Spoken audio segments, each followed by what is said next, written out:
Hi, this is my speech. I'm presenting it to my friend Lily. All right.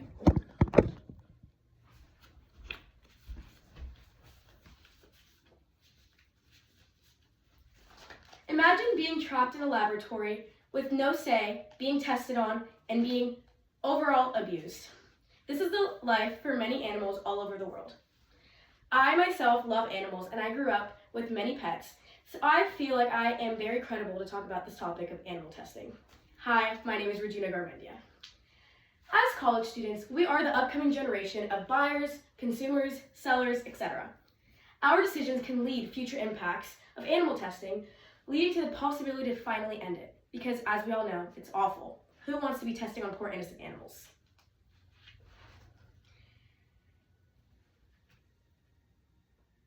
So today I will be telling you guys about the 3 reasons why animal testing should be banned, which are the mental/physical effects, the lack of morality, and overall how we can make a change.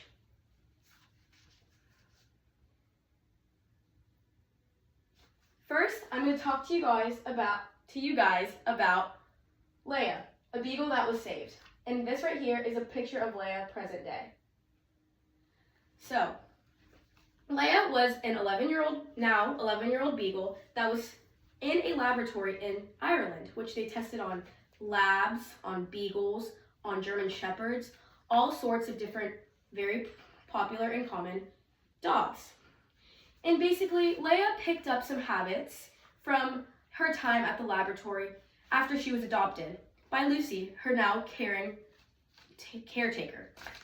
Basically, she would howl between the hours of 3 and 4 p.m., which was not something very common within these dogs because it was a cycle.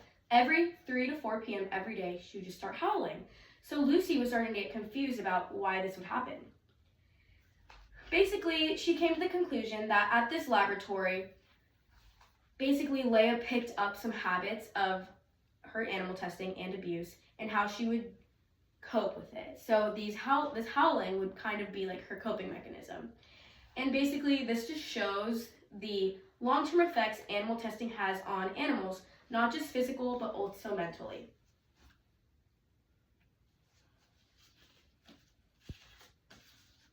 In a peer-reviewed journal article called Adult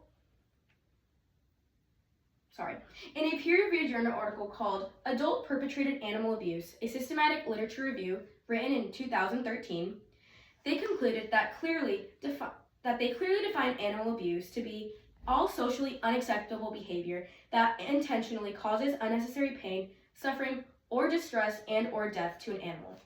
I believe this contradicts animal testing because animal testing, if you think about it, is animal abuse. Yet it is still legal, while as animal abuse is illegal. So it just doesn't add up or align in my ideology. I don't know about y'all, but I think of it kind of contradicts it. And honestly, this story of Leia really does hit close to home because this is a picture of my beagle named Bailey. And I just can't even imagine my dog going through that. And here are some other pictures of animal abuse and how it just literally is. Animal testing is animal abuse. So, yes.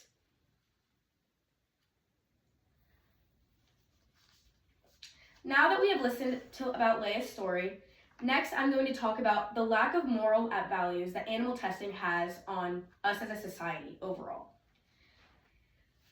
Basically, animal testing, as we know, puts animals in danger, but it also puts humans in danger, as we wouldn't really understand or know. So, in a peer-reviewed journal article called Animal Tests, Immoral and Useless by Earth Island Journal, they stated that the most environmentalists don't realize that toxicity testing on animals actually delays regulation and exposes humans to additional chemical dangers, which while I researched this, I didn't think of it like that whatsoever, but after going into more research, I kind of understood why animal testing also kind of would affect us as well. Because, like I said, animal testing tests on animals for human products. So if we are testing on an animal, it is not 100% accurate, meaning the lack of accuracy, and also it's using animals to predict an outcome that is supposed to be on a product for humans. So it kind of just doesn't align. It just doesn't make sense. Next, animal testing affects humans as well because, like I said, the tests are not accurate. In a peer-reviewed article called Alternatives to Animal Testing Are the Future, it's time that journals, funders, and scientists embrace them. They stated that such approaches, known as NAMS, short for Novel Alternatives, Methods, or New Approach Methodologies, remove the ethical problems associated with experimenting on animals, written in 2025. This shows that companies are trying to make a change in the world by trying to find different alternatives in animal testing. But still, like I said, the desire to use animals to predict if products will be harmful or not to humans kind of shows a lack of morality, like I mentioned before, because it is also not accurate, because animals are not humans. So why would we be testing on animals to find an outcome for humans? Not ethical, not moral, also just not accurate, like I've said. Next, in a book called Replacing Animal Tests to Improve Safety for Humans by Kathy Archibald, she stated that they have a significant amount of info gleaned from the use of approved medicines in human subjects and can identify, for such medicines, where animal-based testing failed to predict human safety issues. Again, proves that scientists continue to test on animals for substances made for humans, even if they still are not 100% if it's accurate or not. This is not only terrible for animals, but also can be terrible for humans.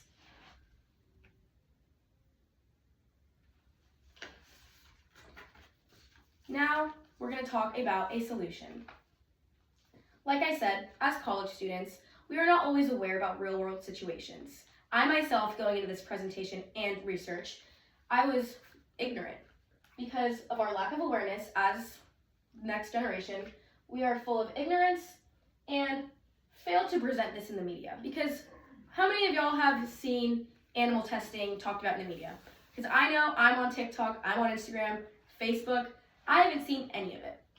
So, us as a new generation, we can make a new ethical standard within science and laws, hoping to end animal testing once and for all. Also, a simple task as refusing to buy from companies that test on animals, such as L'Oreal, can make such a change, even if it may seem so small. Yet, L'Oreal did change their animal testing policies, so kudos to them. Like I said, we can make a change because as the new generation, we have the ability to. Next, in a peer-reviewed journal article called Animal Testing and Its Alternatives, the most important omics is economics. They stated that both animal testing and its alternatives are industries in their own right, offering remarkable business opportunities for biotech and IT companies, as well as contract research organizations. That was written in 2018. Basically, in saying this, they are saying that they are still continuing this animal testing because it still brings good money, although it also has its harmfulness to the animals. But, like I said, they're finding alternatives, which also still bring great money to the companies. They bring no harm to the animals by doing alternatives, and overall, it helps diminish animal testing, which is what we want. This picture right here is a picture of L'Oreal's EpiSkin, which is a lab-created human skin, almost. Not actually human skin, but it's lab-created, so it mimics the idea of human skin, which that's what they test their beauty products on, their makeup, their lotions, all of that, which I thought that was super cool. So kudos to L'Oreal, like I said, for fixing their policies, because I'm a big L'Oreal buyer. I love their makeup. Next, according to a peer-reviewed article called Leveraging Biomarkers and Translational Medicine for Preclinical Safety Lessons for Advancing the Validation of Alternatives to Animal Testing, advancements in non-animal testing methods are paving the way for more reliable human-relevant research that could ultimately replace outdated animal models. In doing this, this is good for our future because animal testing is somewhat diminishing because of all of these alternatives that are being created, even if it's only at a little bit at a time. Now that you have learned about animal testing and its negativities on animals and humans, I hope that every single one of us in this room has grown to make a change in this. Overall, like I said, animal testing, it's unethical. Why would we want to test on poor innocent animals? It's inaccurate because animals are not humans, like I said. And overall, it's just cruel. Why are we wanting to test on little bunnies that are in a lab that we can make our pet? It's just, I don't know. Myself, I am a very big animal lover, so I could never imagine doing that. And if we end it, it could stop endless suffering to innocent animals. And if it still continues, it can produce inaccurate and misleading results that can come to harm humans. And it only thrives because it brings in money to companies, unfortunately. So, I have a challenge for you all today. Before you go to the grocery store, before you go to the makeup store, Sephora, Ulta, whatever you want, look at labels before you buy products because we want to save these innocent animals. Now, don't we? Now, imagine a world where science and morality work together to make a difference. A difference where no animal or human has to suffer for human progress. We as the upcoming generation can make this possible, even if it will take 10 to 1,000 years. We are capable to do this. Thank you.